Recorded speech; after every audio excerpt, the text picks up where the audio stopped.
Great good morning, everyone. It is a beautiful Monday, March 16, year of our Lord 2026. This is the Bob Cordaro Show. I am he. Broadcasting today from the United States of America. I can prove it because my president is making this world a safer place. This is also the country where the brave have made us and kept us free. People like the veterans we will salute today.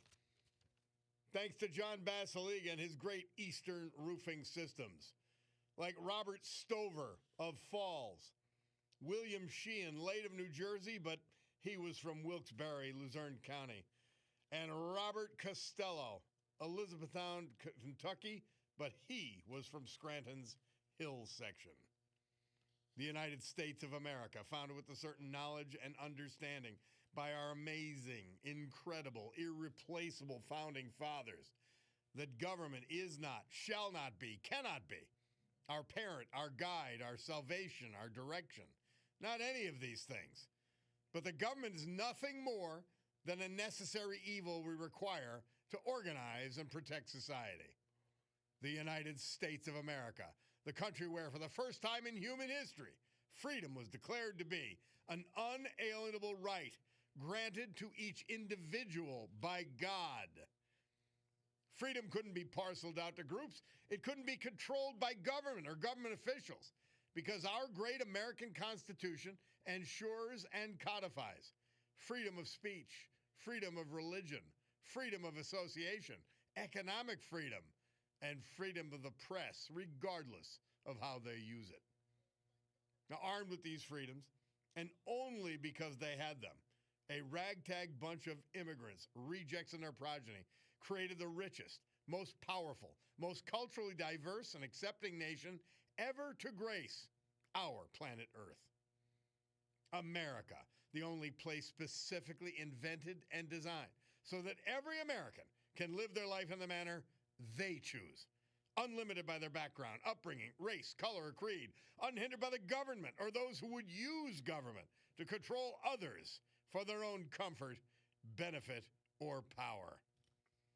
This Bob Cordaro Show, well, it'll always be convincingly conservative, lovingly logical, proudly and passionately patriotic, and reliably right.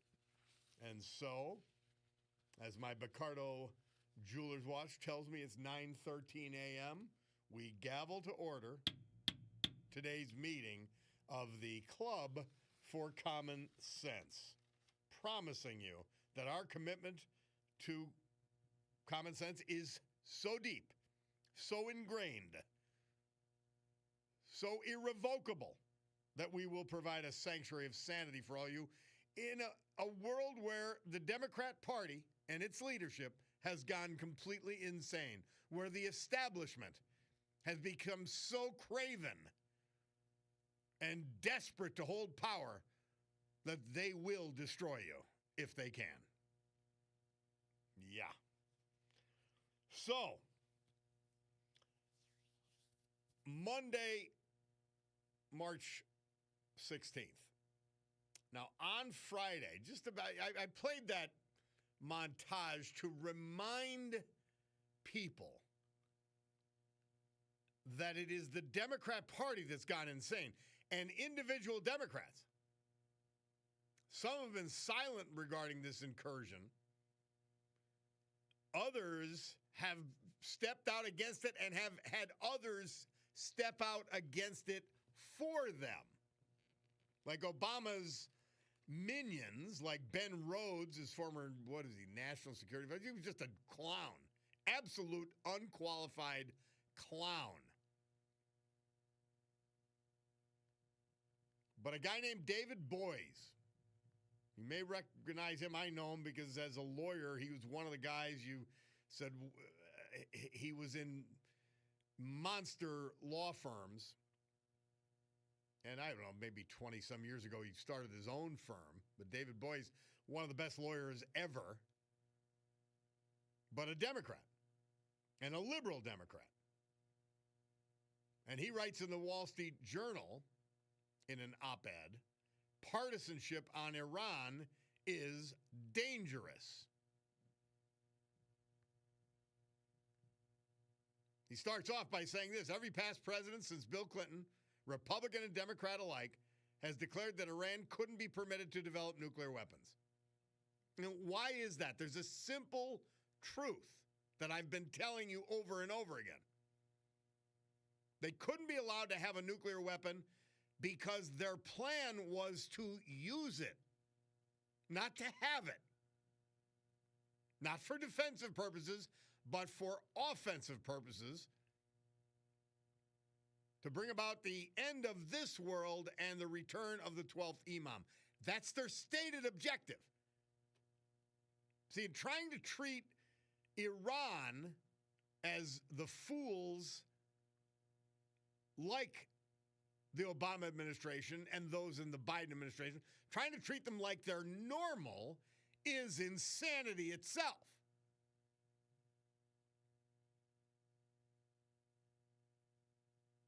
So it's just crazy. Now, a side note to the fact that David Boies wrote this. David Boies was the attorney, one of the prime attorneys for the victims of Jeffrey Epstein. So that's another conspiracy theory put to bed. They're not going to be writing praising Trump and his courageous action.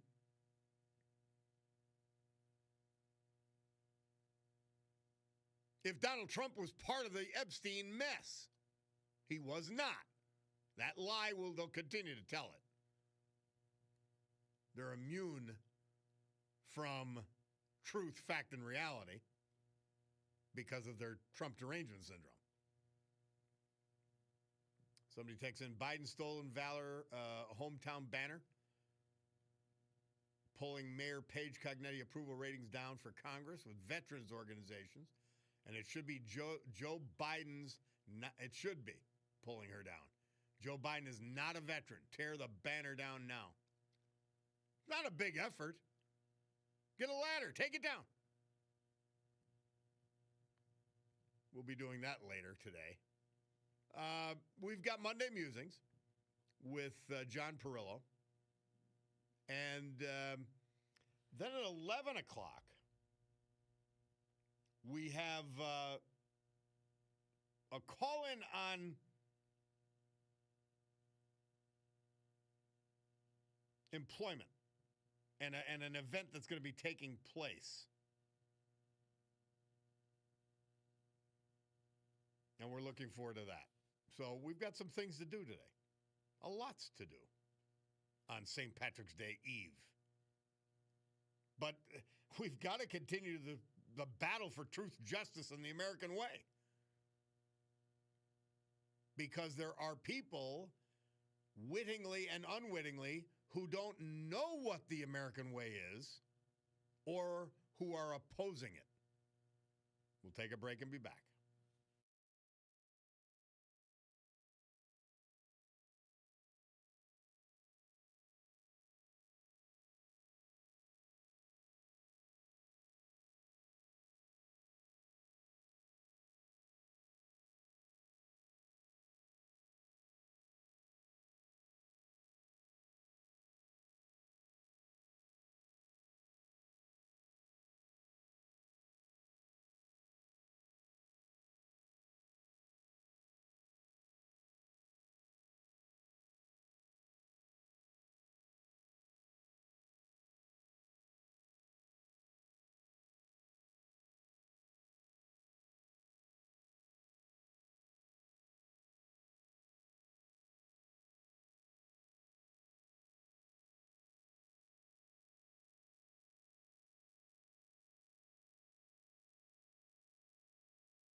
How about that? Bill Hayes, Murph tells us, had the #1 hit with the Ballad of Davy Crockett.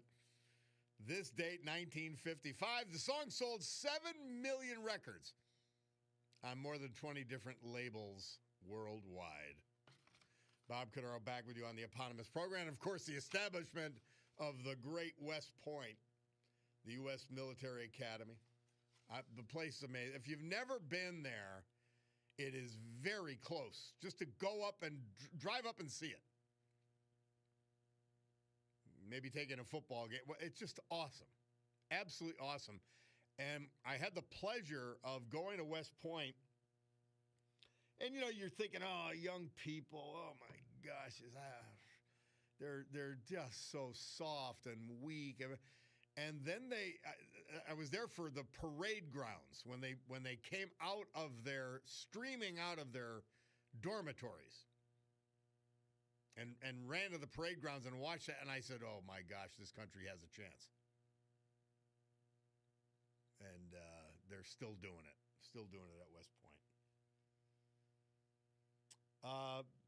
Quickly, I hope you guys had a good weekend. I did. I really did. Friday night, Cutie and I hosted the grandchildren, not the infants, but the 3 toddlers, so-called because they toddle.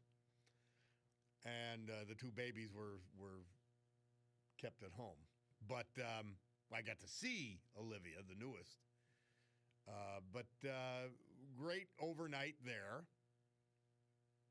And then Saturday was parade day. So Cutie and I have established a little tradition.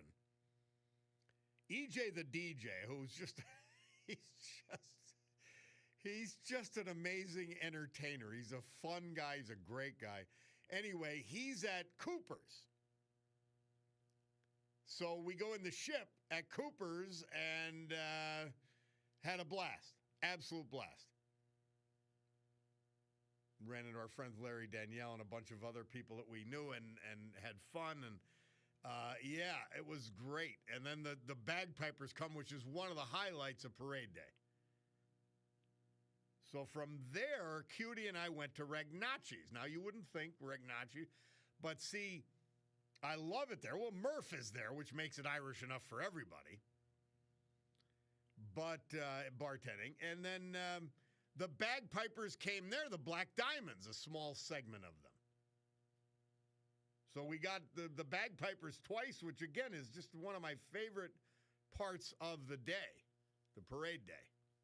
Didn't go to the parade, but had a great day Saturday and did very little, if anything, yesterday. Just hung around, which is what I like. It's what I do best also.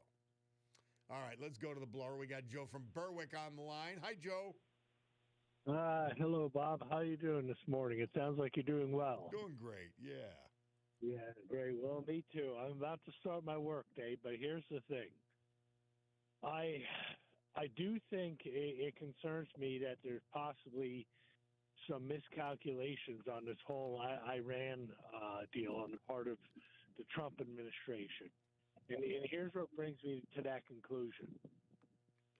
If you look at that Strait of Hormuz, and I've been looking at it on maps because I want to know what's going on there.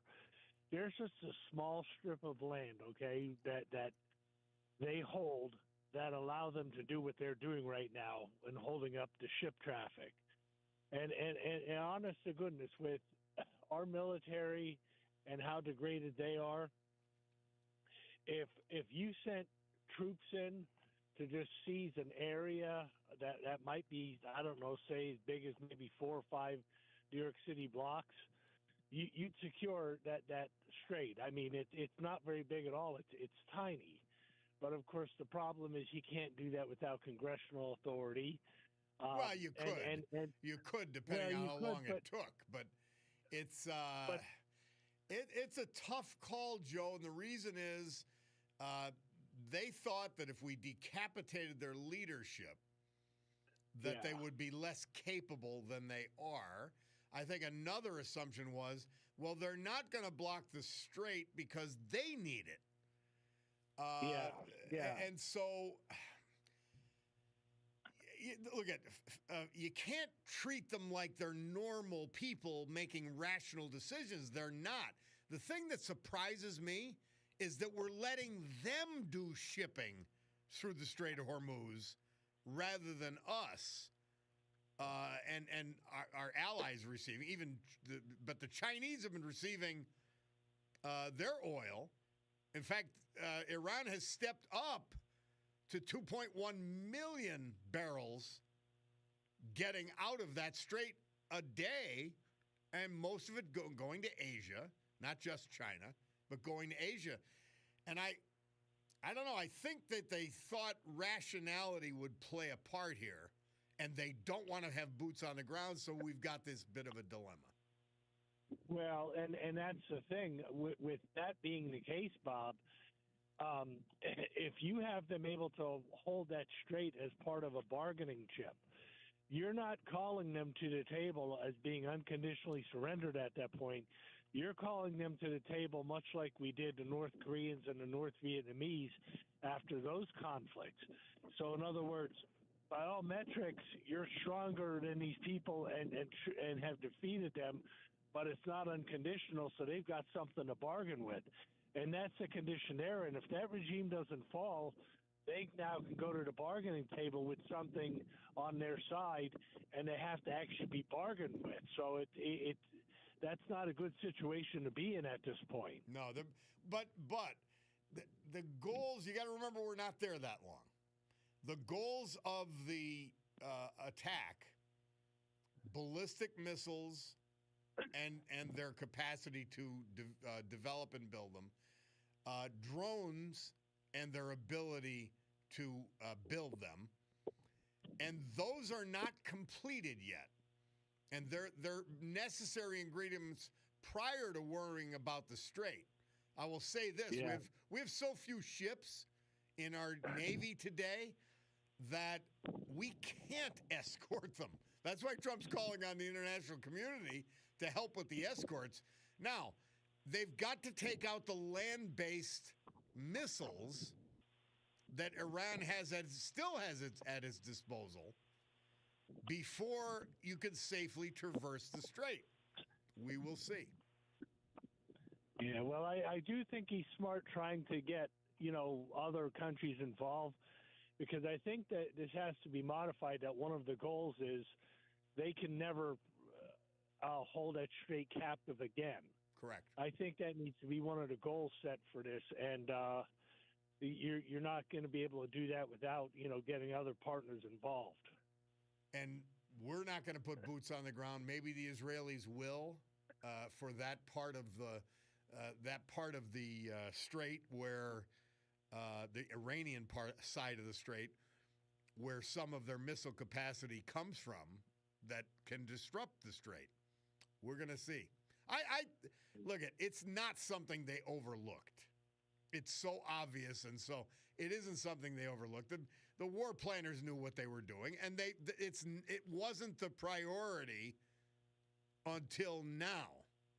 And it really isn't a military priority. It's an economic priority, which would have been for the military. It would have been, well, okay, yeah, they can't get through there, but so what? That's not part of our military objectives. Well, it's going to be now, and they've got to deal with it. And they will. They'll deal with it. I'm not overly concerned.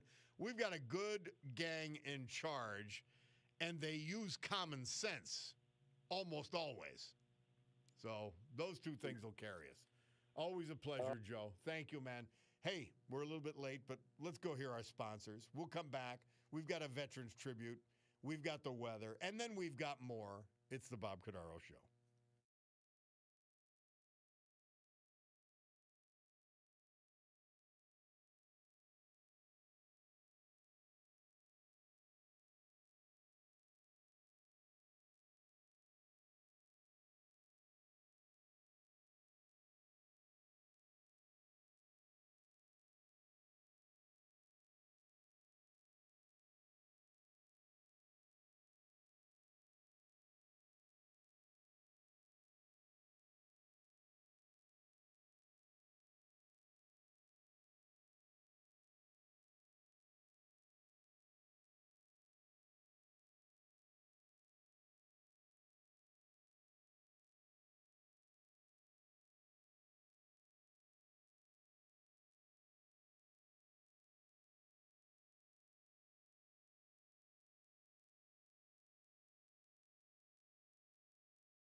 Our Veterans Tribute this hour, as with every hour, this day as with every day, brought to you proudly by John Basiliga. Today we feature his biggest company, his first company, Eastern Roofing Systems. This amazing company is the premier roofing contractor on the Eastern Seaboard, hence the name.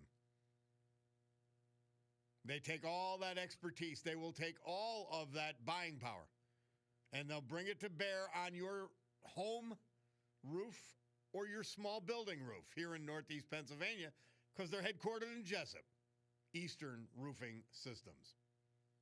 Robert Stover, we lost him March 8th. He was 94. He was from Falls. He will be remembered as OG Pop, grandfather of 8, great-grandfather of 6. Preceded in death by his ex-wife, Beryl Stover, in 2022. He also preceded in death by, tragically, 2 of their children, his son Robert and his daughter Terry Stover Rometta, back in 2020. Born in Kingston, graduate of Tunkhannock High School, he enlisted in the Navy right after that, became Senior Chief Petty Officer. That's a big deal, aboard the USS Iowa. Remember that battleship? After his years of service, he returned home to Falls. He began welding school under the apprenticeship of local Union 524 in Scranton. He worked for Kramer Corporation, Philadelphia, as a G6 pipe welder until he was 72. A strong, robust man who took care of his homestead, including chopping wood and shoveling coal until his death. Member of the former Diamond Hollow United Methodist Church, he currently belonged to the Church of God, a man of great faith who read his Bible daily. Left to cherish his memory is his beloved daughter, the Reverend Ginger Daubenhauser, along with her husband, Jack, from Dunmore. Also surviving a brother, sisters. Amazingly, he was preceded in death by 13 siblings, even with those survivors. He had many friends at the Wyoming VFW post. They were more like family. Robert Stover, our great veteran this hour, brought to you by John Basiliga and his Eastern Roofing Systems. AccuWeather forecast brought to you by our friends at Montage Mountain. Well, not very friendly weather, although my son Bobby was up skiing, and they had a nice, really neat snowboarding event up there yesterday at Montage. So things still happening at Montage Mountain, and they bring you the weather. Today, cloudy, windy, and warmer with a couple of strong thunderstorms around. Thunderstorms can bring damaging winds. It'll be 68, 57 outside the studios now. Tonight, a few strong evening thunderstorms. It's going to get all the way down to 26. Tomorrow, Tuesday, St. Patty's Day, windy and much colder. Cloudy with a couple of flurries, high 34, low 23. Wednesday, intervals of clouds and sun, high 39, low 28. Thursday, mostly cloudy, high 49, low 36. Friday, low clouds, high 53, low 36. And that takes you through the week. So, not great weather, but maybe some skiing in the future. We'll find out. But it's a 12-month affair up at Montage Mountain, so don't you worry about that.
Bobby Vinton.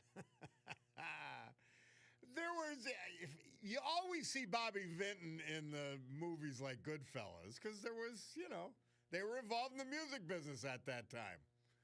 But this date, 1962, Murph says he had almost been dropped by Columbia Records because the big band style wasn't selling.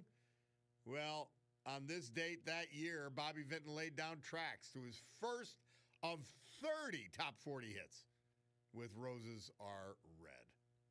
Bob Cordaro back with you, and of course the great Ronald Reagan explaining his curiosity with atheists. Somebody texts in, according to the host of CNN, what really changed in Iran? And what setbacks did we really do to them? The listener says, I don't know. It's only the most efficient military campaign on a foreign country with a capable military in modern history. We squashed Iran's military capability, killed its supreme leader, and the next one after him within a week. And CNN is asking, what do we really do? These people are a joke, says Tom from Dallas. They are. They're insane. By the way, Bob LTS back at you. Well, he took my line from me. Before we get in a full lather, don't forget it's Sue Henry's birthday today. Well, I'll have to tell her during the exchange, happy birthday. I got to remember. And then another listener says, West Point and Davy Crockett. Two great things that made it feel like America was special while growing up in the 50s. What a disgrace where we are now, says William, LTS. Yeah, the 50s and 60s. You're right. Cabinet guy says the Polish prince, if I'm not mistaken. Yes, that's what they called Bobby Vinton, with maybe some help from Italians in the mob. Oh, Lordy. Hey, let's go quickly to the phones. Lorraine is on from Hazelton, but I'm going to go to her next. No, I got to go to her next, Bulldog, because she needs her time. She needs time, or the diva will throw a fit. So she's going to have to be patient so we get this poem. We haven't heard from her in a while. Let's go to Donald from Pittston on gas prices. Yeah. Hi, Donald. How are you, man? How you doing? I got some numbers for you. Go ahead, man. Okay, now the USA, the United States, we do 20 million barrels a day. We're number one. Saudi Arabia is only 10 to 11 million. Russia's 10, the top three. Now, this is because of the speculators. It's only 2% that strip that they get the oil from. So he's got to get on this because, Bob, it's just, we all know what happens. Nixon, Carter, Ford, Bush 44, Biden, the great economies was all gas prices. In my lifetime, Reagan, Clinton, and Trump won. It is disruptive. But I mean, we've got to be adults and say, let's get this job done, because the primary destabilizing force in the world was Iran. Not only by supplying, we got to remember, they're supplying to China oil. They're supplying drones to Russia. I mean, they're a malign actor, and they're trying to bring about the end of the world, literally. So they've got to be taken care of.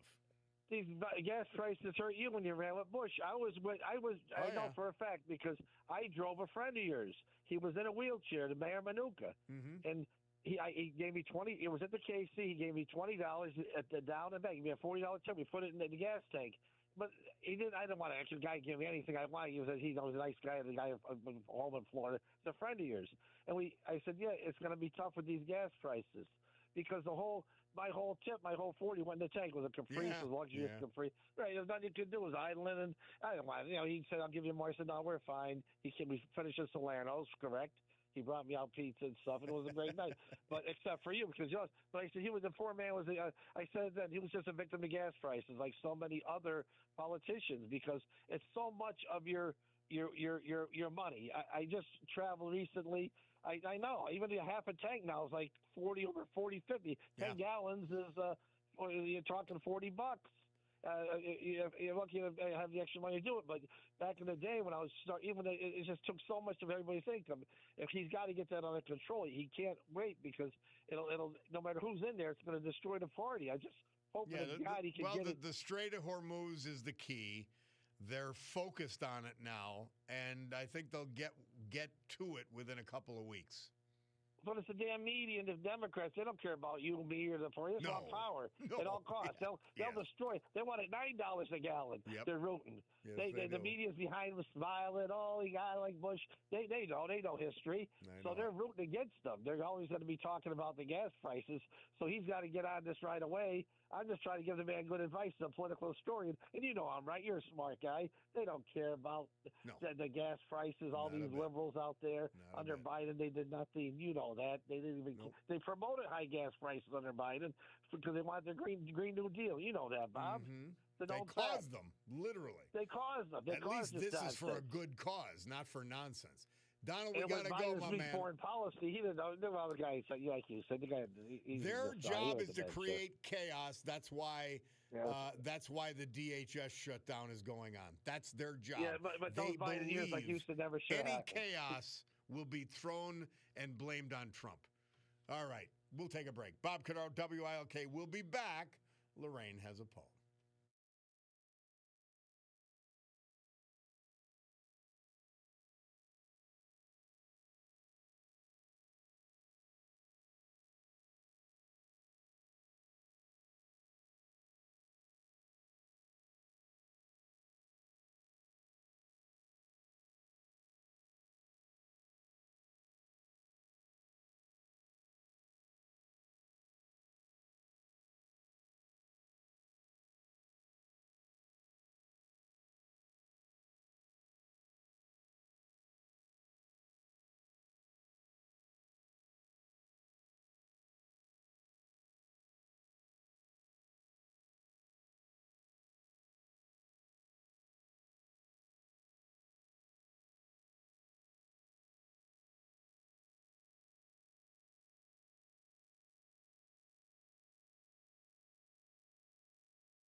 The Beatles, Murph says this date, 1964, they sold 2,100,000 advanced copies of their hit, Can't Buy Me Love, setting a new record.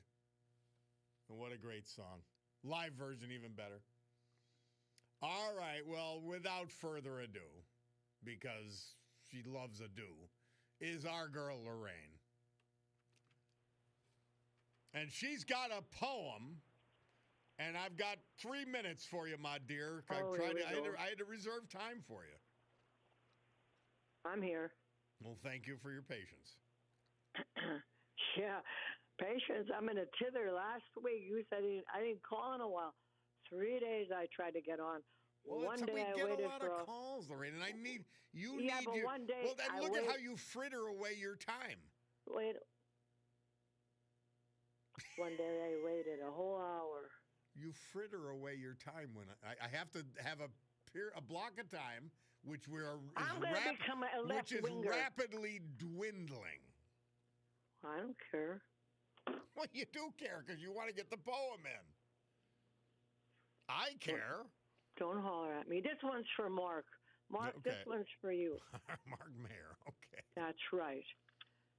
Top of the morning. Nice. When I first awoke this morning, I contemplated for a while. After realizing what day it was, on my face there appeared a smile. I looked through all my drawers, and of course, a closet or two. My search was for something green.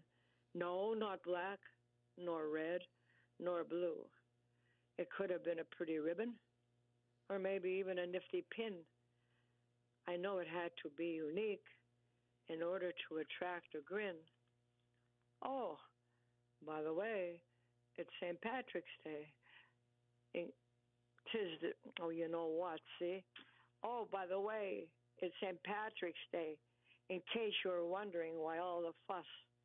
'Tis the day we become Irish, each and every one of us. Very nice.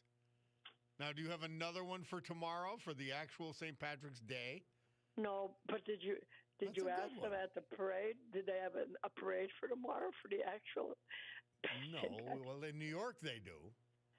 New York, they have the parade on the. Well, then Mark will have to come and get me. And Mark the weather's going to be horrendous for them. So we actually had a better day than they did. Well, listen, I had to take a chance and come in today because if I didn't get my poem in today, who knows? I didn't want to wait 2 hours tomorrow. Well, maybe maybe we'll do it again tomorrow at a different hour. We'll do it in maybe the 10 or the 11 o'clock hour. What do you think? Well, I'll see. All right. I'll see if I could. You think about whether you could fit us in. If I'll fit it in, yeah. Pardon? I didn't say anything. Oh. Geez, this weather. Oh well. Okay. Fuzzy Wuzzy and Mark Mayer. We got it in for Mark Mayer. I love it. That's right. You have to go to I'm going to go to the Brick. He's one of my favorite Irishmen. Yeah, well, I have Irish in me. Well, good for you. Good for you. Oh well. It's debatable. Okay, then I'll let you go. Yeah, I'll let you go. Listen to me. Thank you, Lorraine. Okay, so long. That's a good poem. Let's try and do it tomorrow, okay? We'll see. All right, darling. Thank you. My Bacardo Jewelers watch tells me it's 10 o'clock, which even though we love Lorraine, we've got to follow the orders, and we've got to do the news. We'll be back after that with Monday Musings.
Great good morning, everyone. My Cordaro Jeweler's watch tells me it's 10:09 a.m. here in the great Northeast. This rainy but beautiful Monday, March 16, 2026. This is the Bob Cordaro Show, and I am he. It's a big day to fight for America, defend our values, and with the help of our man John Basiliga and his Great Eastern Roofing Systems, to honor the brave who have made us and kept us free. People like veterans we've lost this year, but celebrate today thanks to John. Like Robert Stover, Falls, William Sheehan, late of New Jersey, but he was from Wilkes-Barre, and Robert Costello, late of Kentucky, but he was a Dunmore resident and native of Scranton's Hills section. So with history, our great founding fathers, and the incomparable Constitution of the United States of America as our guides, let us continue today's battle. Gaveling back to order this meeting of the Club for Common Sense, promising you that our commitment to common sense is so ironclad, so foolproof, so complete, that we will provide a sanctuary of sanity for all of you in a world where we've lost an entire political party's leadership to insanity. And then there's much of the establishment and people getting it good from our government waste. They don't want to change a thing. Bob Cordaro back with you on WILK. Somebody says, Bob, at this point, why does Iran have anything to attack anyone with? We've been bombing them for a while. We know where everything is. This is ridiculous. Well, you've got a huge country geographically. They've got 90 million people. And this is how far they've gone. Remember, all of their wealth, oil wealth, provided by the Biden administration, has gone to the military. They are savages. And so it's going to take, come on, it's 10 days. It's going to take, give us a few weeks here. Listen, we can't be children here. Oh my God, look at them gas prices. No. And Rubio was right. Imagine if we let this go on past the Trump presidency. The Israelis had a deal, they called it mowing the lawn. And every so often you'd clip your enemies, but then the grass grows again. This is very important. Future presidents may not have the guts Trump has. We've got to do this. There's not an option. These are psychopathic religious zealots. They want to bring about the end of the world. And if we give them a chance to do it, they will. It's that stark, it's that simple. Well, it's Monday. And even though my Cordaro Jeweler's watch says it's 10:13, which is a little late, that means it's time for John Perillo and Monday Musings. John, how are you? I'm good. How are you, Bob? You're in the middle of a snowstorm. Are you getting part of that out in Colorado? No, we just had frigid weather and lots of wind, and we went from 80 degrees on Saturday when we came home from Mass to 30s and 40-mile-an-hour winds. It's like, wow. And this morning I think it was like, I don't know, 13, whatever it was. But we haven't had no snow. It's just we're in another drought out here, so we could use some of that. Well, he texted me. John Perillo texted me earlier today. He goes, I've got to call Tina Morocco down at Sotheby's International in Naples. Yeah, we all have to call her. Yeah, it's on my list. Tell Tina I said hi. And Bob's lead-in was excellent, by the way, because we're now a bit into the attack on Iran, and I'm going to re-emphasize that we really don't know how this turns out, which doesn't mean you should panic.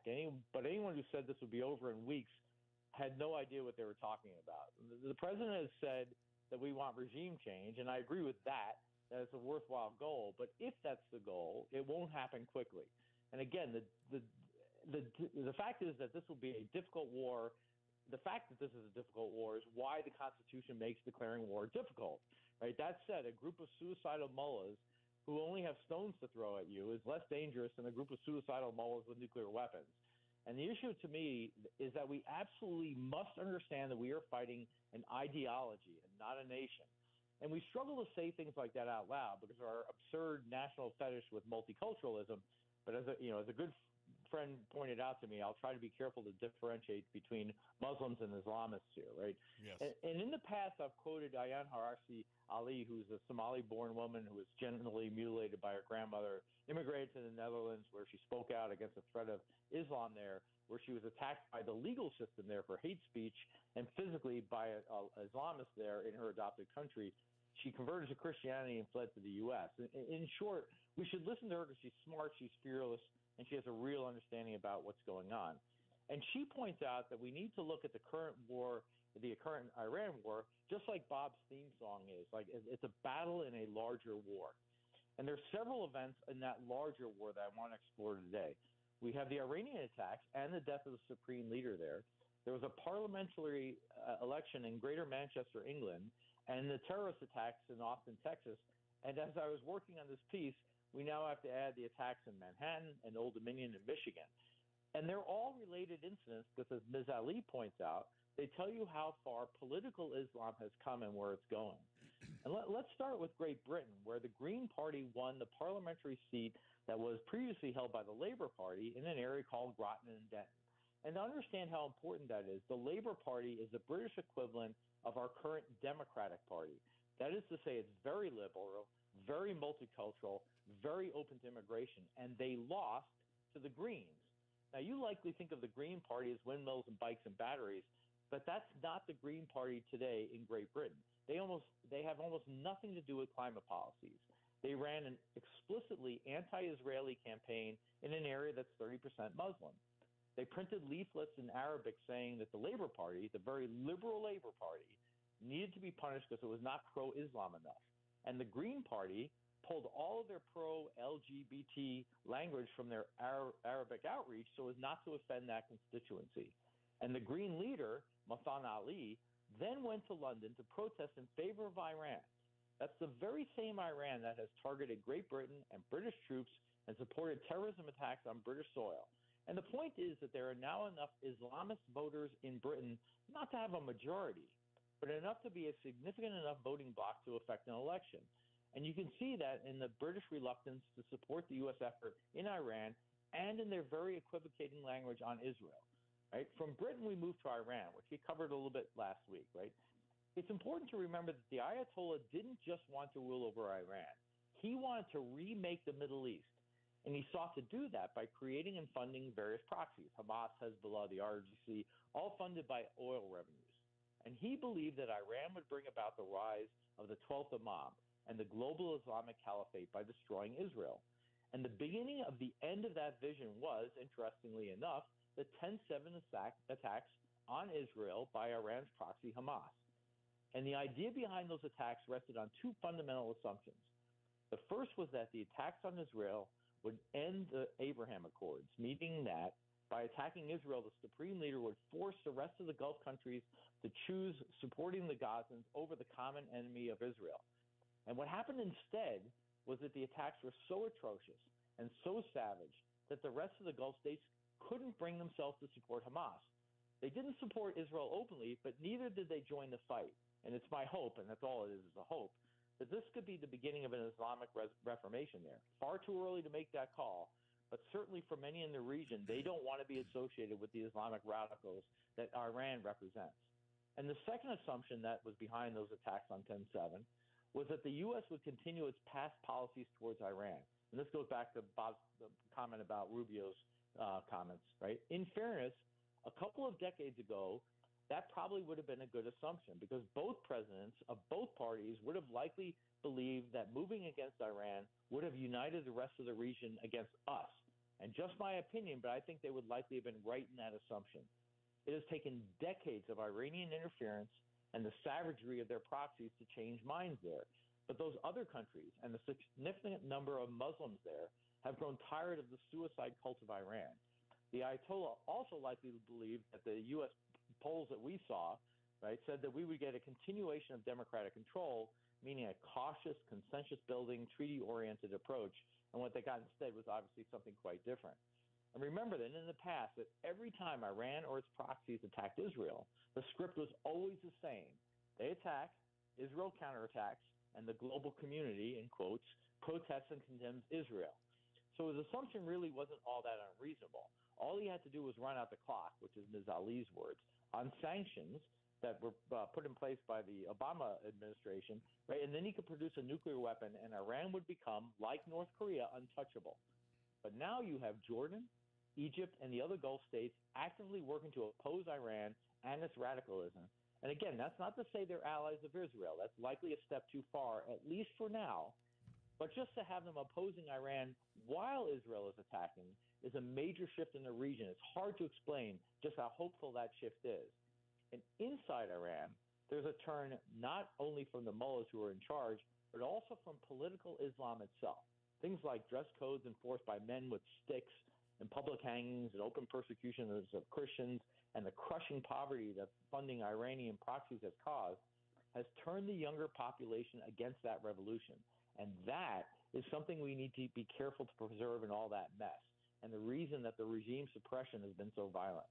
The Islamic Revolution in Iran used religion as a weapon and made Islam a reason for maintaining power. And what it did instead, according to Ms. Ali, was to cause the discredit of both the government and political Islam by doing that. And as a quick side musing, in this country, in our country, we were formed with an understanding of religious principles. The reason that our founders didn't want a national religion, which again is very different from saying that they didn't believe in religion, was that they didn't want to reduce the importance of religion. To make it an instrument of the state would have made it less important than it actually was. Right? So anyway, we can bid the last Khomeini farewell. I won't shed a tear for his demise, but we need to understand that the funding, the radicalized networks that already are in Western cities are still there. And the examples I gave you, elections in Britain, the attacks in Austin, New York, Michigan, and the ongoing wars in places like Paris, show us that the radicalism is still very much alive. And there are very few things more frustrating to me than the reporting on the news that some 53-year-old guy in the U.S. from Senegal wearing a Property of Allah sweatshirt and a T-shirt with the Iranian flag kills 2 people, injures another 14, and we get to hear that the authorities don't have a motive. Well, let me go out on a limb here, right? The attack was done in the name of Iranian Islamism, and they're designed to kill non-believers. At the same time, we have to acknowledge that even Rashid Tlaib and the Michigan Council on American Islamic Relations have publicly condemned the attacks on children in that state. Right? And I will point out that condemning the attack of children in a synagogue is the absolute minimum requirement of a civilized person, but I'll take Ms. Tlaib at her word in this particular case.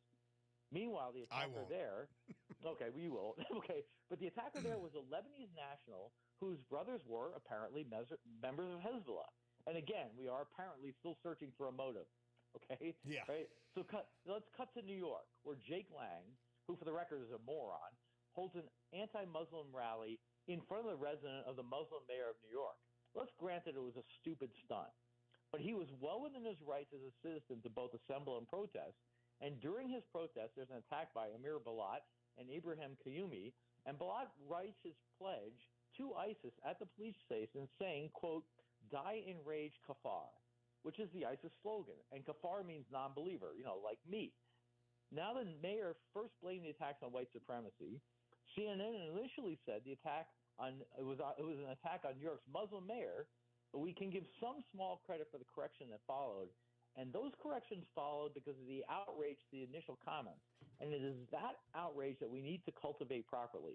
We, on the other side, can never support counter-violence, but neither can we turn a blind eye to the kind of hatred that the two attackers brought to New York City, and we have to hold people accountable for their words.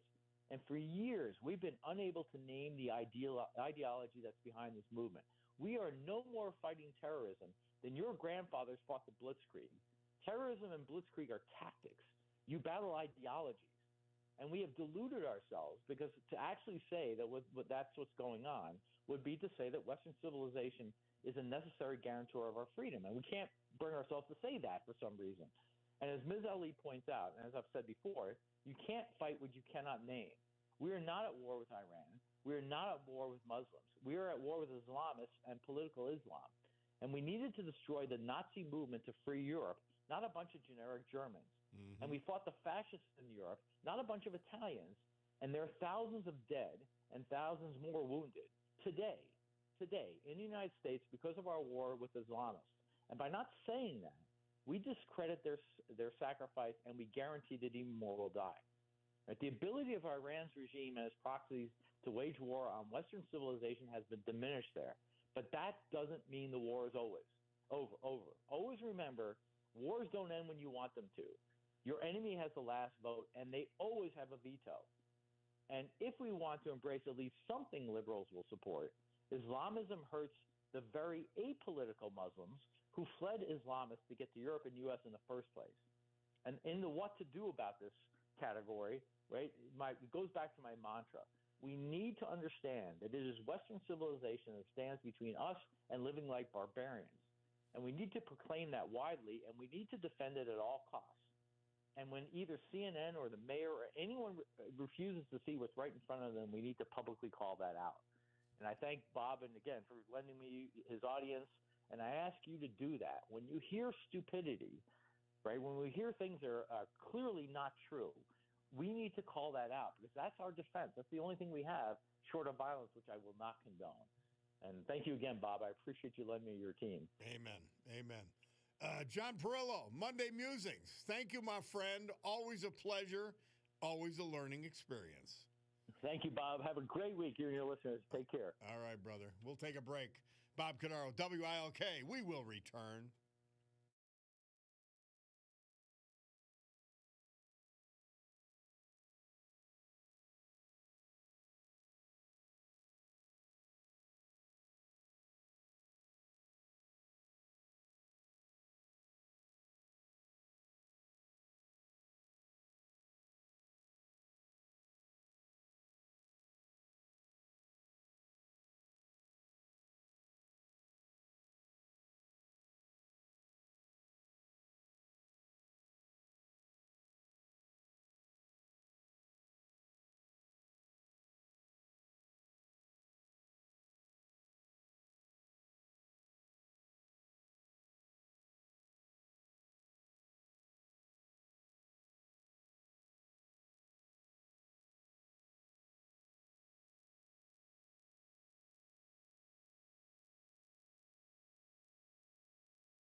Our Veterans Tribute today and every day, this hour and every hour, brought to you by a great friend of the veterans, Patriot John Basiliga.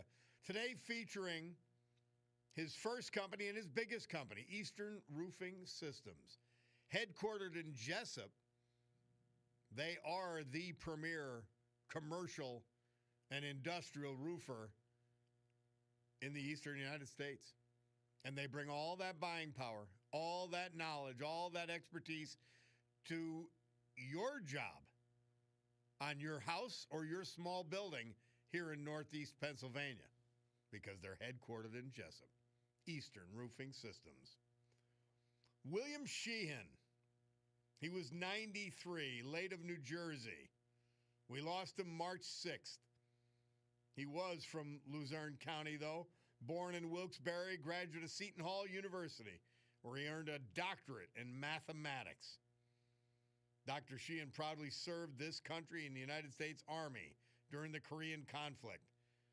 He later worked as a math teacher and a guidance counselor at Morris Knowles High School, Denville, New Jersey. Former member of the St. Clement's Church in Rockaway, New Jersey. He loved golf and pool, gardening. Survived by his beloved wife, Judith, daughters, grandson, and other family members. William Sheehan.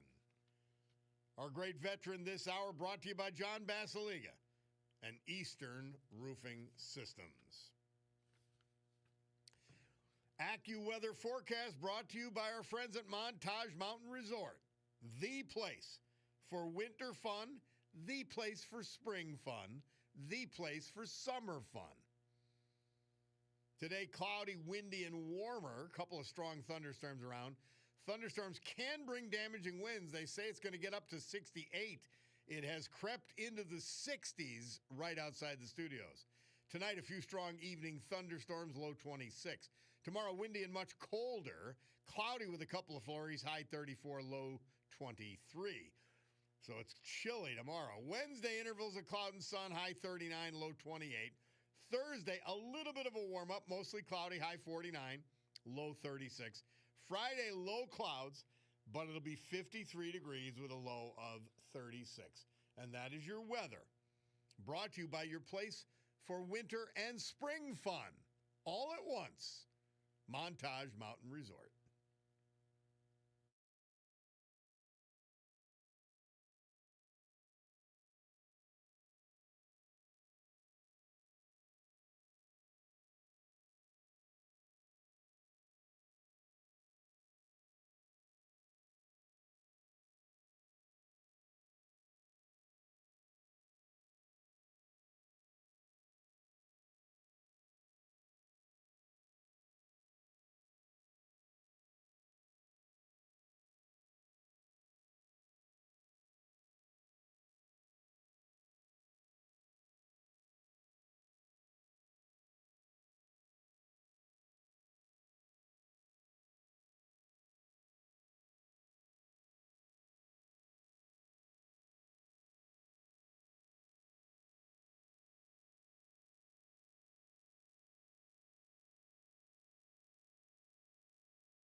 The Stones.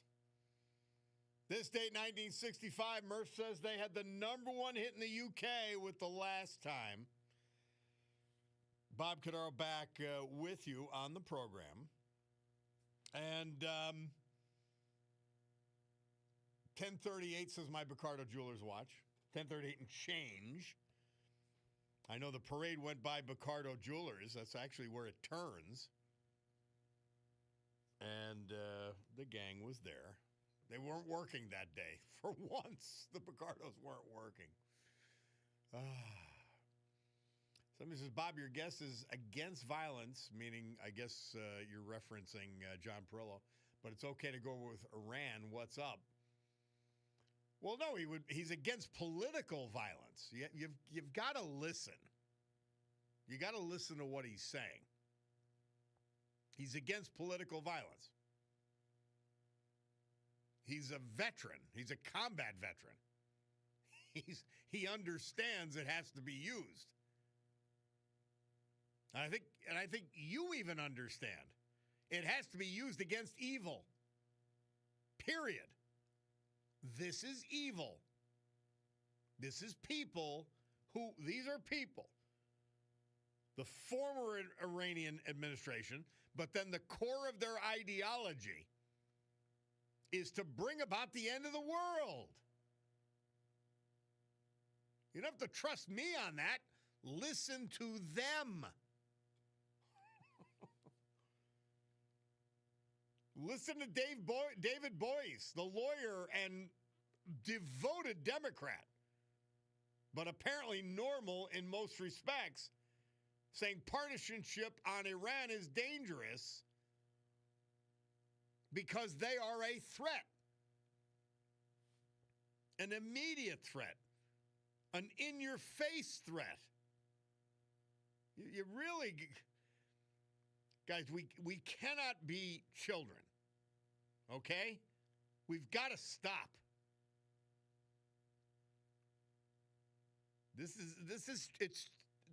You listen to the Democrats. They sound like children, like a child would argue. Because you don't do anything difficult when you're a child. You don't want to do anything difficult. You want to avoid all things difficult. You want to stay in your little lane. Well, we've got more responsibilities than that to our own people. And that is to wipe out the Iranian regime. Period. We're not given a choice here. The question is when. We had to do it. And it's getting done. So I've got no complaints with what we're doing. And there's going to be some short-term pain with gas prices. But it's going to go away. It's going to get straightened out. They're going to get the job done. And we have to get it done. Have to. This is not optional. You only have one chance to save the world. This is it. And Trump stepping up and doing it despite the political pain. So let's get with it, guys. Seriously. This is reality. Amazing. All right. We'll take a break. Bob Cordaro, WILK. Let's hear from our great sponsors, and then we'll come back. We've got much more to talk about.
Well, we're not going to wait till he whistles, but Murph tells us this date, 1968, Otis Redding's hit, Sitting on the Dock of the Bay, which released after he died in a plane crash back in December 10th, 1967. He recorded it 3 days before his death. Climbed to number 1 on the Billboard charts, March 16, 1968. Bob Cordaro back with you on the program. So we have coming up at 11, we've got a little interview to talk about a lot of people scared about where they're headed. And we're going to talk to Carolyn Quinn, who's got, she heads Educational Opportunity Centers of Pennsylvania, and they've got a free career readiness summit Saturday, March 28th. So we'll talk to her about all that. I hope you had a good parade day weekend. I didn't get much feedback on the Wilkes-Barre parade. It was decent weather, even though it was overcast. The Scranton Parade went off apparently without a hitch. And I'm telling you, stuff happens. Stuff happens. Somebody says, texted in, didn't always agree with Mr. Perillo, but respected him until today. Even he has a hard time coming with a reason for Trump to invade Iran when all logical people know it is to deflect from the Epstein files. Well, you sound like a stupid idiot. Jesus. Because of the Epstein files. Are you stupid? Are you this stupid? That's not even possible. Seriously, no one could be that stupid. I'm sorry. He attacked Iran to deflect from the Epstein file. That is so stupid. Seriously, don't say that out loud. And I know you, thank God you didn't identify yourself. Because someone could take you away and put you in a straitjacket. I mean it. Like, that is so maniacally stupid. Whose line is that? And you're following it? Wow. I just pointed out, partisanship on Iran is dangerous. The op-ed by David Boies, card-carrying liberal Democrat, and the lawyer for the Epstein victims, who knows Trump had nothing to do with it. God, it can't be that stupid. It's not even possible. Man, you're scary dumb to just say that. Even if you don't believe it, you're dumb to say it. 10:50 on my Picardo's watch.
You know what we're waiting for.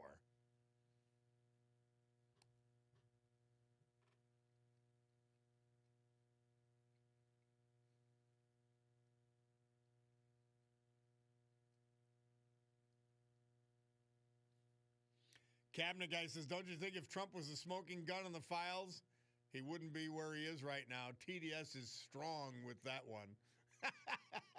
Channeling your Star Wars lore. All right. The Guess Who? Murph says they released their hit American Woman this date, 1970. So there's headaches in the skies because the Democrats are refusing to fund DHS. And I'm telling you, I'm looking at a guy like John Thune, who I like. And I'd be dumping the filibuster so fast so that they could pass the funding. I would not give Chuck Schumer control over the federal government to cause this much distress to the American people. I don't get it. And not a talking filibuster either. End the filibuster. They're going to do it if they get in power anyway. And by the way, the likelihood of them getting in power is increasing the more you allow the Democrats to control and hijack the federal government. It's just idiotic. There's no sense to it.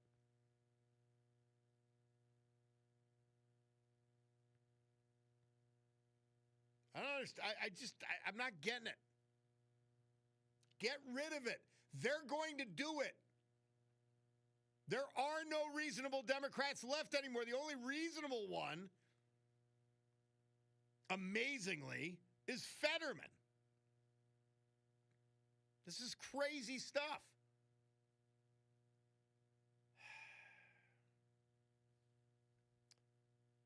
Somebody texts in, Bob, as a conservative Republican, I'm increasingly concerned that Republicans and Democrats are one and the same anymore, just like the WWF. They put on a show for the public, and after the match, they'll go to Tony Harding's for food. Well, they're not going to Tony's, but I get your point. I mean, that used to be the case. But I've got to say this. I don't think many of them get along off the floor anymore. There's just too much of a gap. There's too much of an ideological gap. The Democrats have gone to the left so rapidly and so viciously. There is nothing in common. Thune and Schumer, I wouldn't spit on Chuck Schumer. These are disgraceful people. So he says, Bob, don't these people understand Iranian government stance is death to America and all Americans? I don't know how you don't.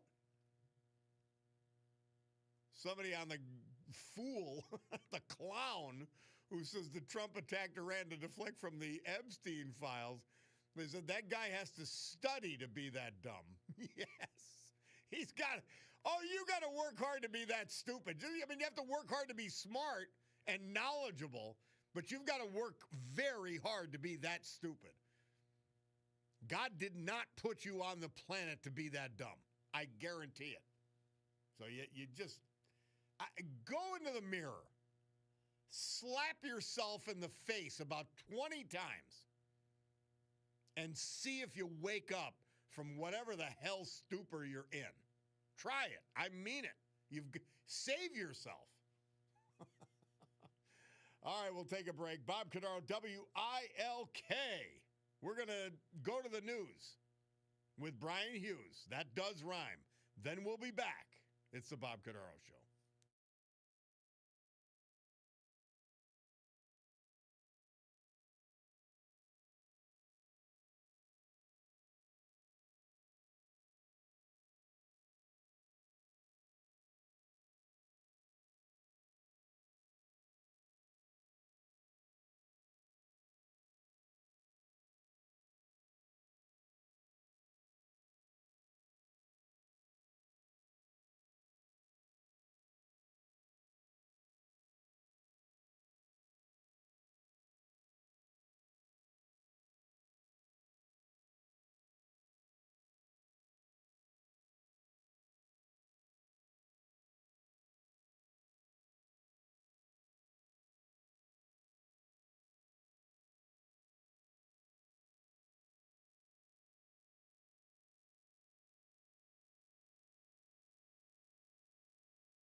Great good morning, everyone. It is a beautiful Monday, March 16, year of our Lord 2026.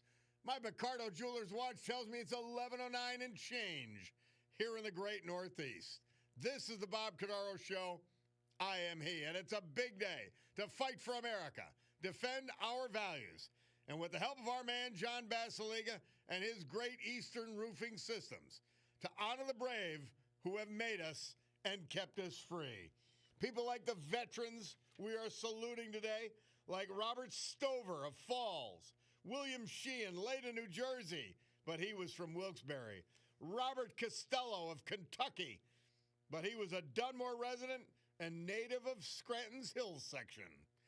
So with history, our great founding fathers, and the incomparable Constitution of the United States of America as our guides, let us continue today's battle.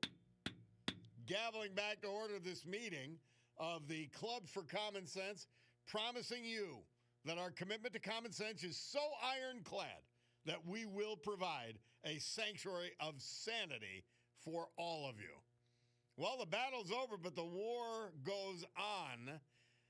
We've been playing that since the Trump election, brought to my attention by my friend Mark Mayer. And man, is it true today. We actually have an idiot saying Trump attacked Iran to deflect from the Epstein files. It's astonishing. The level of stupidity that people will stoop to because they hate Trump. It's astonishing. And that doesn't mean you don't look at the truth about this action, like its cost and some of the vulnerabilities that it has shown, particularly in our defense industrial base. But man, just breathtaking stupidity. I just want to provide help. I want to help you. I really do. Hey, quickly, because I don't want to forget, and Mary Regina has been prodding me very gently. Mother Teresa, St. Teresa for March 16th.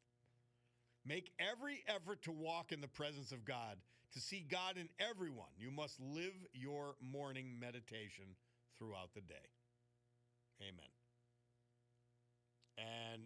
And we must understand that some people have chosen to be handicapped. Well, as the war in Iran goes on,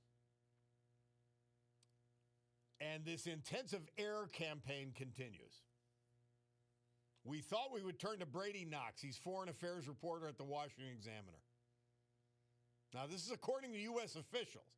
The United States has burned through roughly $5.6 billion in precision munitions during just the first 2 days of strikes. And we're somewhere between 17 and 26 billion additional cost. And we're low on inventories of a lot of high-end ammunitions, which they are transitioning from because air defenses are so low in Iran and so beat up. But here he is, the aforesaid Brady Knox. Mr. Knox, welcome to the Bob Cordaro Show. Hey, thanks so much for having me. Well, tell us, the costs are staggering when you're using these kinds of weapons. We're also using, $1 million missiles to shoot down $20,000 drones, all of that. But why don't you run through it and summarize it for us? Yeah, so as you were saying about the first 48 hours were the most expensive by far. This is $5.6 billion. But the thing is, after the first opening strikes, which were effective in destroying most of Iran's ballistic missile capabilities, and it took much longer to start to degrade the drone capabilities, but we have seen a big decline in those as well. And especially once we take out the air defenses, we're able to switch to more not necessarily dumb munitions, but not standoff, so we can fire them from close range. Yeah. So those will be much less expensive. So the average cost by the most recent calculations is about anywhere from 1 billion a day to 2 billion a day. So with that calculus applied, the bare minimum cost now is 23.1 billion, and the upper estimate is about 38.1 billion. And then, of course, there's all the costs associated with maintaining all the soldiers in a combat readiness, and the aviation fuel, and all the maintaining the intensive air campaigns for the flights. So we have jets over Iran constantly. We're now seeing even some close air support. There was a video that came out yesterday of an FA-18 Super Hornet that was strafing the ground in Iran, which both shows that their air defenses are essentially gone, and that we're able to switch to a more concentrated but cheaper way of taking out enemy munitions. Brady Knox is our guest. He's foreign affairs reporter at the Washington Examiner. He covers all of these issues, including national security. One of the things that I don't know, I'm reading between the lines maybe, but we know we've got a shortage of ships in the U.S. Navy. We just don't have the ships we need. And when they started talking about the Strait of Hormuz and the escort port of it, first of all, they're vulnerable to land-based weapons systems that still exist in Iran. But the other part is we don't have enough ships over there to completely change our mission over to an escort effort from an attack effort. Yeah, definitely. It's and of course, part of it is that we have to keep a lot of the Navy in China. We, of course, now have operations in the Caribbean. So not only do we have a shortage of ships, but we have to split them across the world. Mm-hmm. And you even escort through the Strait of Hormuz. Part of the problem is that the shipping insurance companies are so sensitive that even if there's even the slightest of risks to the ships, they won't let them cross the strait because they won't insure them. So when you see that, especially with mines, where completely getting rid of Iran's capability to mine the strait is very difficult, because even though we've destroyed all of their conventional navy, they have what's called their unconventional navy, which will sometimes amount to even fishing boats, where they're able to deploy one or two mines at a time. But you really only need a handful of them in the strait to sow proper doubt in the minds of shipping companies to not let them go across. So when there's even a few, you need minesweeper ships, but those are more vulnerable, so they'll have to be escorted by other ships. So yeah, it does showcase the shortage we have of even escort vessels, or the kind of vessels you need to properly get shipping back and going through the strait. Brady Knox is the foreign affairs reporter at the Washington Examiner. Is there a hesitation? I know it wasn't primary on our target list for the installations and the other weapon systems that are keeping the threat in the strait continuing. Have we changed that to be our highest priority now? It's definitely a much higher priority.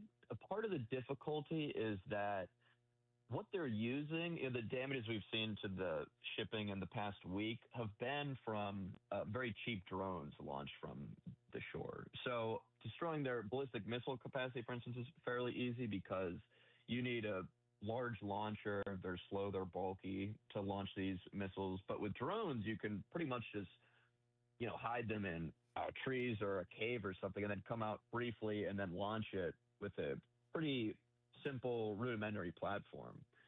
So even though they're much higher priority now, most definitely that Trump is demanding that the strait be opened as quickly as possible. Even at highest priority, it is very difficult to completely get rid of the threat altogether, because Iran has a very large coastline, and they can hide these things all throughout, even in urban areas or from ports or wooded areas where as advanced as our intelligence is, there is still some things we just can't. We're not omniscient still, so it's a very high difficulty to get rid of the entire threat. Brady Knox, how are we doing in this effort, in this incursion? Well, I would say by objective military standards, it's been a pretty smashing success so far.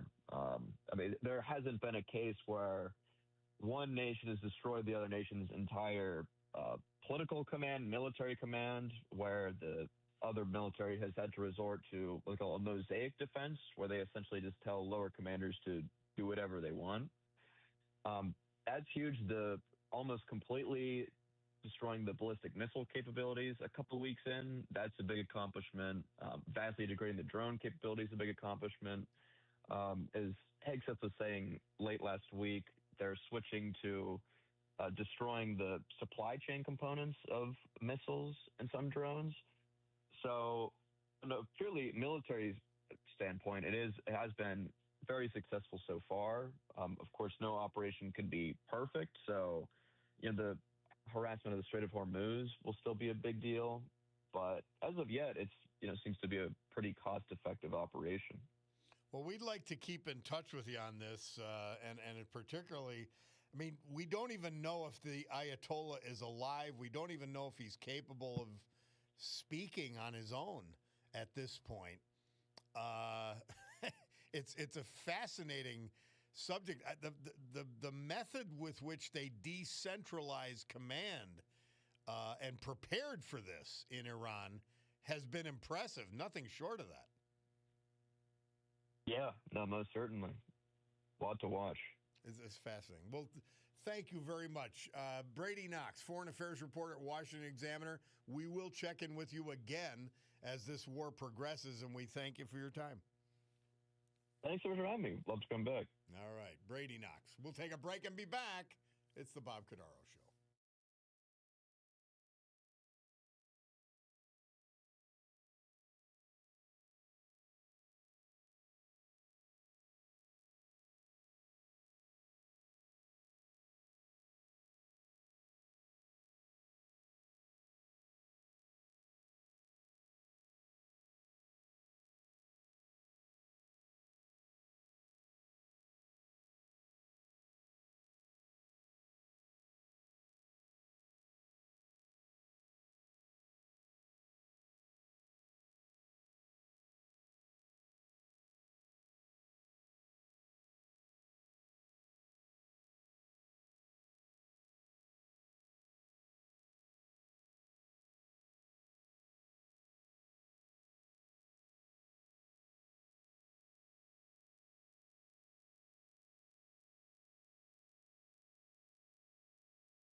Paul McCartney and Wings. This was their 7th top 10 charts hit at number 10 with Jet. This date, 1974, Murph tells us. Bob Cordaro with you on the eponymous program. And I told you we were going to talk with Carolyn Quinn. And she leads the EOC. What's that? That's the Educational Opportunity Centers of Pennsylvania. And they're hosting a free career readiness summit Saturday, March 28th at Mohegan Sun Convention Center in Plains Township. The event brings together students, parents, employers, and colleges to help people understand real options for education, training, and employment. And a lot of families are wondering about this. I mean, you're bailing your money into college. Well, what am I going to get out of it? How does this end? Some go to, pursue through college, others through trade school, and some go straight into the workforce. What do you do? And Carolyn Quinn is with us to talk about all of this and the event. Carolyn, how are you? Thanks for coming on. Thank you so much for having me, Bob. Tell us about the event, what it's designed to do, and what people can accomplish by attending. So the event is really geared kind of to what we do at the agency every single day. We help people explore careers. We help people make a post-secondary path. We help them with financial aid. And I like to say help them make an informed decision. So the event really wraps around all of those things. Target audience, high school students, current college students, especially those that are getting ready to graduate and go out into the real world, as well as adults who are maybe seeking to change a career or even go back to school. I mean, employment it's sort of at the core of our existence, I mean, that's how we live. That's how we support our families, all of that. What kind of issues are you seeing? Because it's not like the old days where I do these veterans tributes, and so many of them worked either in the same field and many with the same employer for 30 and 40 years. And that's not the case anymore. Yeah, and that makes a very good point. Especially, I've been telling our kids, with the advent of AI and the changes that are coming in the job market, it really is important to be up to date on not only what employers are looking for, but how to get those skills. And in some instances, you can gain skills for free. Knowledge really is the power to transform your future. And when we talk about, veterans, and by the way, thank you for what you do for our veterans as the mother of a Navy vet. It's important. People are really stuck. Although the internet's out there and we've got a lot of information, finding that correct path or that correct information is really important. How do they get in touch? And the summit on the 28th seems like a really good, complete clearinghouse for people that have questions or issues regarding employment and their careers, their future. Mm-hmm. But can they get in touch with educational opportunity centers separately also? Absolutely. Our services are free. I'll give a shout out to Tina, who has you on the radio every single day. Oh, hi, Tina. 570-331 570-331-6755, or our email website is eocinc.org. And you can make an appointment right through the website, or you can call Tina. But I do want to say, like, the day of the event, we've got some great breakout sessions, including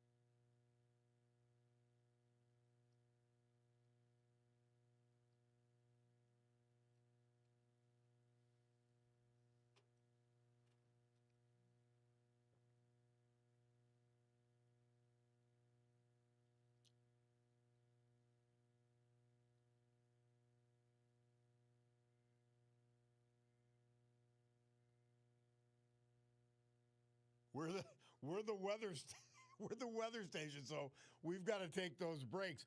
Carolyn, can you hang on through this commercial break, because I want to talk more to you. Absolutely. This is a big Thank deal, you. and I want to talk more to you about it. Carolyn Quinn's our guest. She is with Educational Opportunity Centers of Pennsylvania. They are hosting a free career readiness summit Saturday, March 28th at Mohegan Sun, 10 to 4, and it's free for students, parents and adults looking to further their education or explore new career opportunities. And it is important in today's world, and a big deal. And we're going to talk to her more after this.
Our Veterans Tribute this hour and every hour, this day and every day. Brought to you by John Basiliga. Today, featuring his first and his biggest company, Eastern Roofing Systems. They're one of the largest and the premier roofing contractor on the eastern seaboard of the United States, hence the name. For institutional, commercial. But they bring all that expertise to you right here in Northeast Pennsylvania for your large project or your house.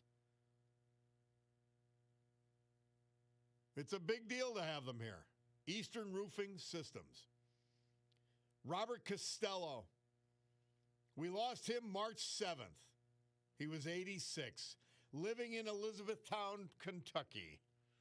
He was a former Dumnor resident, a native of Scranton's Hill section. He'd been predeceased by his wife of 47 years, the former Ann Dempsey. 1958 graduate of Girard College in Philadelphia, where he excelled in writing and music, both of which became his lifetime pursuits. He was awarded a scholarship to the University of Scranton, graduating in 1963 with a BS degree in English. Bob played both the acoustic string bass and the electric bass in local bands while working his way through college. An Army veteran, He served generals in the Secretary General staff at I-Corps in Korea and Heidelberg, Germany, 63 to 66. Upon discharge, he became a reporter and editorial assistant for the Catholic Light, where he met his future wife. He later became press secretary to the late Scranton Mayor James Walsh, and then public relations director for the Scranton Redevelopment Authority. His hands were everywhere. Following a stint as a reporter for the Scranton Times, he was named deputy press secretary to Pennsylvania Governor Milton Schaap. Later served as press secretary to State Health Secretary Leonard Bachman and public information director for the Pennsylvania Turnpike. He handled media relations for the White House Conference on Families, the Cuban Exile Program at Fort Indiantown Gap, and did weekly political briefs for the Carter White House. Returning to Scranton, Bob was appointed as public relations director for Mercy Hospital for almost 20 years. He often said his 15 minutes of fame came many times over, and they did. He covered Legionnaire's disease, floods, fires, political upsets, 3 Mile Island. His nonstop work ethic revolved around Motorola pagers and beepers, long before cell phones and 24-hour news cycles. Man of quiet faith, he loved walking around Lake Scranton on a sunny day listening to jazz. He loved all things Irish and reveled in his multiple trips to Ireland with Colleen. He had a favorite quote attributed to Irish poet, and I love this, W.B. Yeats. Being Irish, he had an abiding sense of tragedy, which sustained him through temporary periods of joy.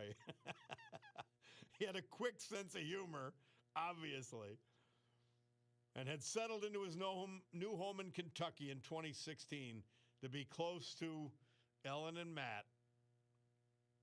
He settled in also at the American Legion Hardin post there, surviving 2 daughters, a brother, and many, many other family members.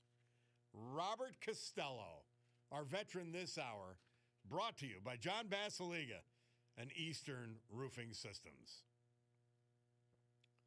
AccuWeather forecast brought to you by our friends at Montage Mountain Resort. Well, a rough day at Montage today, but they'll get it back. They had good skiing and big snowboarding event over the weekend, and more to come as they transition to spring.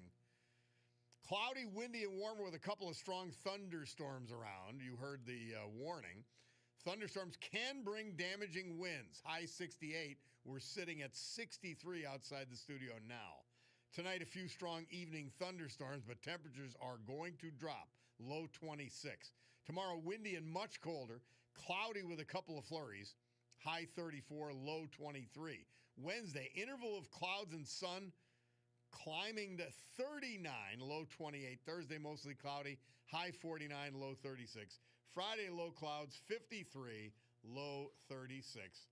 And that is your weather, brought to you by our friends at Montage Mountain Resort, your year-round place for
REO Speedwagon. Murph tells us this date, 1981, they released their hit, Take It on the Run.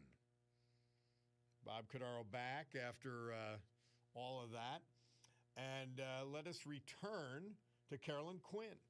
She is one of the bosses down at Educational Opportunity Centers of Pennsylvania, and they're hosting a free career readiness summit Saturday, March 28th at the Mohegan Sun Convention Center, Plains Township.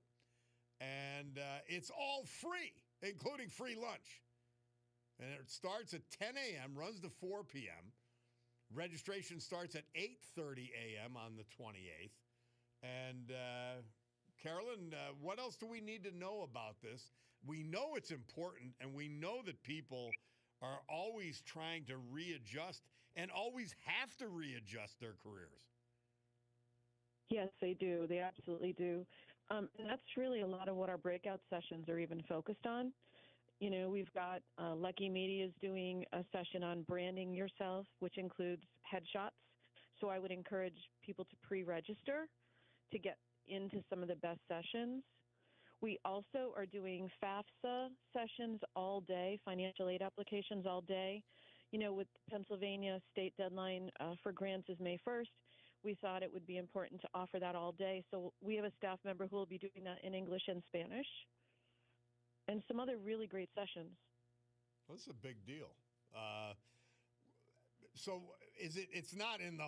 Is it on the floor of the Mohegan Sun? Thank you so much for asking this. The last time we did an event there, we had people going to the arena. So it's not at the arena. It's in the rear of the casino, which is where the convention and the hotel is located. So the rear, okay. Yes, the rear entrance. And, you know, normally it is an adult-only facility. However, because we're an event and we are renting the convention space, that's how we're able to bring in under 18. So we can have some, you know, high school students and families come in. So I think it's important to say that. All right, so it's at the casino at the convention center. I was confused as to it, so I'm happy I asked. I'm your typical dummy that you need to tell these things to, you know? Well, you know, when they want to brand it a certain way, so I have to make sure I use the right language. But basically, it's the rear entrance of the casino. Okay. So this is for everybody, like ages, anybody that's interested in being in the workforce. Your focus is on younger people as to how their education impacts things. But it goes beyond that to people who are just out looking for jobs or thinking they may be confronted with that decision in the future. And we have employers who will be there. So during the event, there's a career and an employment fair going on. So people can walk around to tables. They can talk to employers. They can talk to colleges. They can also, I'd like to say that the piece during the day is a little bit of mentorship. So, like some of the colleges like Bloomsburg, Commonwealth University, Marywood, they're sending groups of their students down to talk about college majors and how to navigate college and how to be a successful college student. Man, this is really comprehensive. I'm fascinated with it. Thank you. Right, we're also going to have some fun stuff too, Bob. I want to throw that out. Sure. You know, we've got music and we have a photo booth and we'll have our silent disco set up, and we'll have all of our hands-on technology demonstrations as well. So lots of activity going on during the day. So 10 to 4 on the 28th. Well, let's make sure we get you on again to talk about this. This is important for people because you're taking it soup to nuts.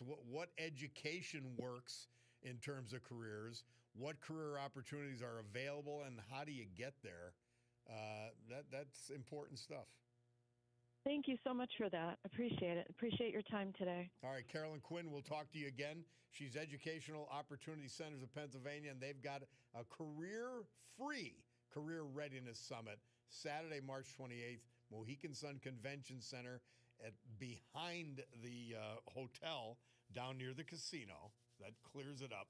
And it's an important event. Thank you again, Carolyn. Thank you. Have a great day. We will talk to you soon. Hey, we've got to take a break. Bob Cordaro, WILK. We will return.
Lincoln Park.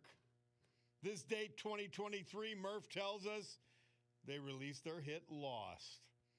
And we're going to finish with a song you might not expect, but Weezer. Because on this date in 2005, they moved up to number 3 with their hit Beverly Hills. I always got a kick out of the song. We'll do that. Yeah, so boy, that's a big deal, this educational summit on March 28th. We'll have her on again next week to talk about it because so many of us, wonder, well, what are we going to be when we grow up? And this is people in their 50s and 60s at this point. And of course, your high school students. Well, how do I get there? How do I navigate that path? All of that.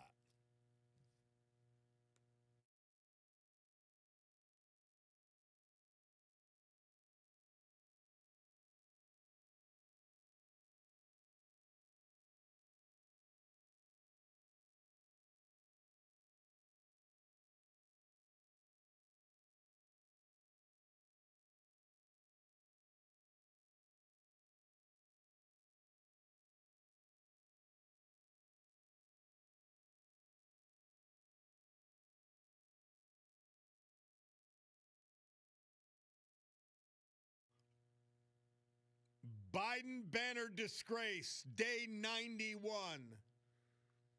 The Green Ridge Neighborhood Association will not relent in Joe Biden's stolen valor. He did not serve in the military.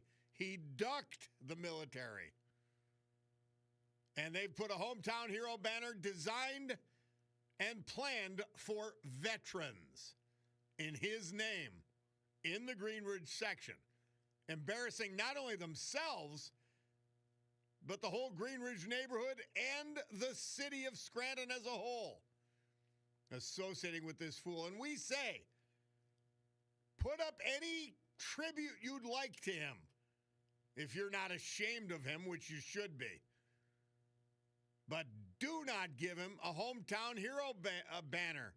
It is wrong, and you know it. Biden banner disgrace, day 91.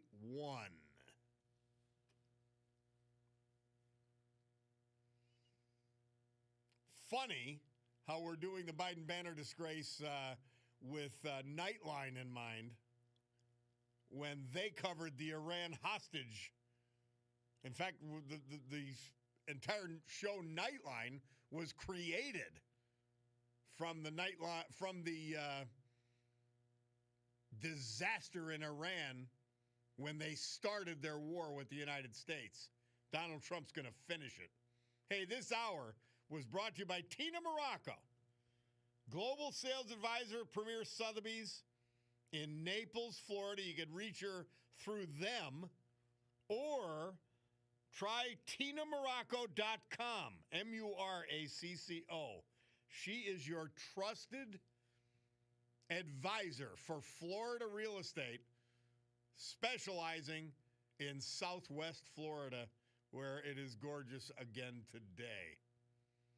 Somebody texts in, Bob, this is the first time in the history of America where the entire Democrat Party, along with the liberal media, except John Fetterman, is rooting for the United States of America to fall and get beat by the enemy.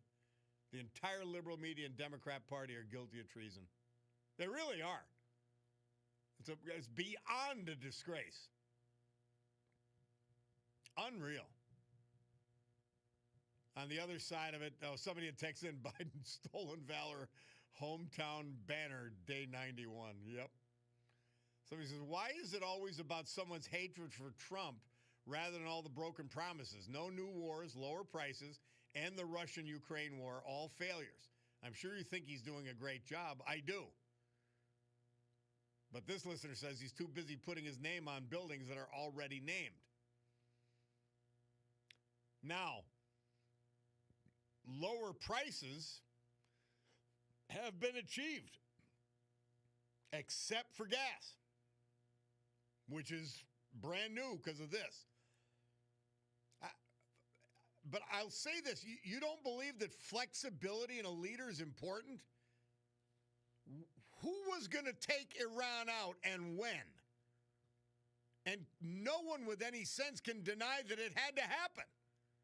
So if not now, when? If not us, who? He's doing the things that have to be done, that every Democrat that you probably voted for said had to be done, but they were afraid to. To me, that's a badge of courage, not the opposite. Far from it. Well, as we fade away here, Sue Henry's birthday today, just so you know. And as I look at my Picardo Jewelers watch, it tells me it's 12 o'clock and change, which means we've got to go. Guys, God willing, I'll be with you tomorrow at 9 to do it all again and go on the attack. But for now, we must say adios as we gavel to a close this meeting, today's meeting of the Club for Common Sense. Have a great afternoon.